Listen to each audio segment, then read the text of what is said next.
Everybody keep talking about, I'm going back home, I'm going back to Jamaica, but somehow the majority of us is still here. So today, I'm asking the uncomfortable question. Do we actually want to go home, or are we just tired of living in the UK? This is On the Veranda with Kel. This is a space where real stories from the Caribbean diaspora are spoken about, and where we discuss things that are maybe discussed quietly, some level of shame around it, but we have no shame here. We will not hype it up, we will not judge it. What we'll have is some just honest, genuine conversations, and I'm not here to lecture you. So yeah, welcome to On the Veranda.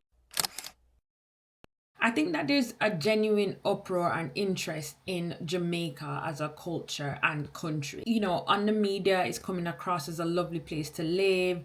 It looks beautiful. And as a Jamaican myself, I do know the quality of life there is a lot different and one to aspire towards. Also, there is the cost of living in the UK. Financially, things are not that good. It feels wet, dry, and cold. Let's talk about the burnout and the racism that people experience from day to day, and the microaggressions. Those things, after a while, gives you that sense of not belonging in the spaces that you are in. And before you know it, Jamaica is somewhat of a place of escapism. You want to go there because you know you have that familiarity with family and friends, and nostalgia as well. Things that you experienced before that you now think that if you experience it again, it will be the best for you. And then on top of that, we have a large proportion of social media that's now showing ways of moving back to Jamaica, how you can survive there. And, you know, for me, what I have observed is coming from a really younger group of people as well, with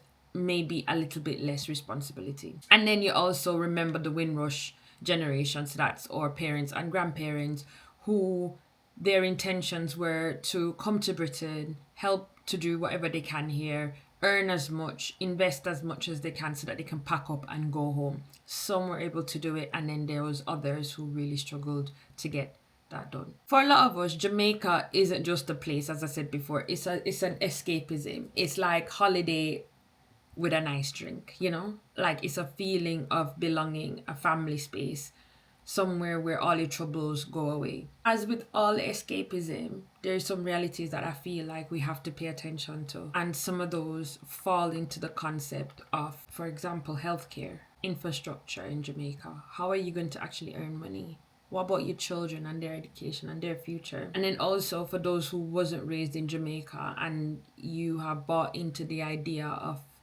escapism, there are some real struggles in Jamaica that I feel isn't within play, that we've somehow put aside. And I'm not saying that, by the way, this is not me saying that Britain is any better. I think as Caribbean people, from time to time, we will struggle with the UK and mental health. And so Jamaica becomes even more of an inspiration because we want to have that experience of happiness, and it appears to be a place of natural happiness. But the people from Jamaica and people who are currently living there may have a different story to tell. They will tell you about how bad the healthcare is, and how much, if you want good healthcare, you'll have to pay for it or wait an extremely long time. A lot of people that have moved back to Jamaica, specifically within the Windrush generation, when they've had a change of health, had to move back to the UK to get healthcare. Then you also have infrastructure in Jamaica. So you know how you go online and you can pay for everything online and all is well? In Jamaica, to pay a light bill, I mean, that changed now, but back in the day, to pay a light bill, you'd have to go join a line and pay a light bill that way. And that line could take you all day. Things change now, so things are getting better for sure. Whenever we think about Jamaica, have we thought about the full picture? Money. How are you going to survive there? Jamaica is very expensive. Nothing is free. There is not government benefits or child benefits or tax credits or anything like that to support you. If you're poor, you're poor. The end. On top of that, work.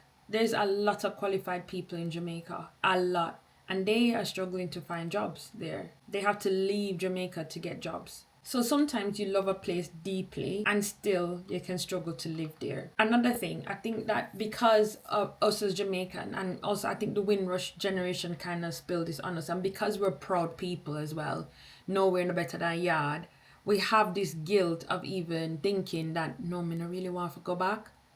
It's almost like saying that out loud feels like a betrayal of everything that you know and love. I just want to say that staying in the UK doesn't actually mean that you love Jamaica any less. As a matter of fact, we all have reasons for why we have left Jamaica, and we have reasons for why we're still here.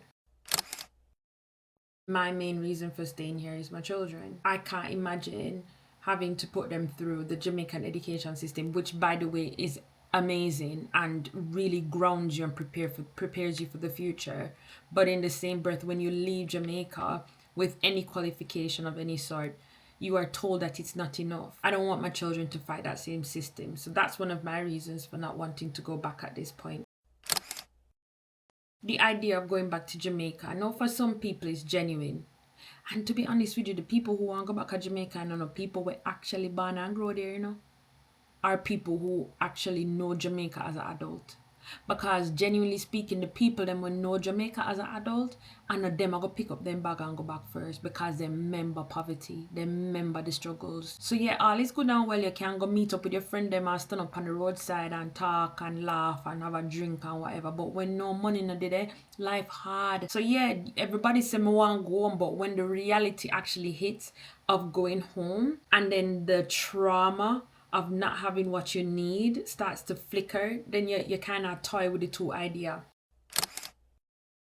There's another group of people where Jamaica, as I said before, is an escapism. So things are not going so well wherever you are, and you immediately think that Jamaica will solve your problems. But that's not a wise thing. As a matter of fact, that's you trying to run away from things that you probably need to resolve. Maybe it would be good for us to ask ourselves the question, are we actually dealing with the things that are problematic in our lives rather than running to Jamaica with them? Because I'm follow you. What I want to do is to raise awareness around the fact that a lot of people say that they want to go back, but no, going back is potentially not the right choice. And also, what do you feel at home in Jamaica would actually look like? Think about that, and then when you think about that and you visualize it, think to yourself, that real? Or can I actually have that life there, or can I have it here? If this is something that sits with you and you want to talk about it. But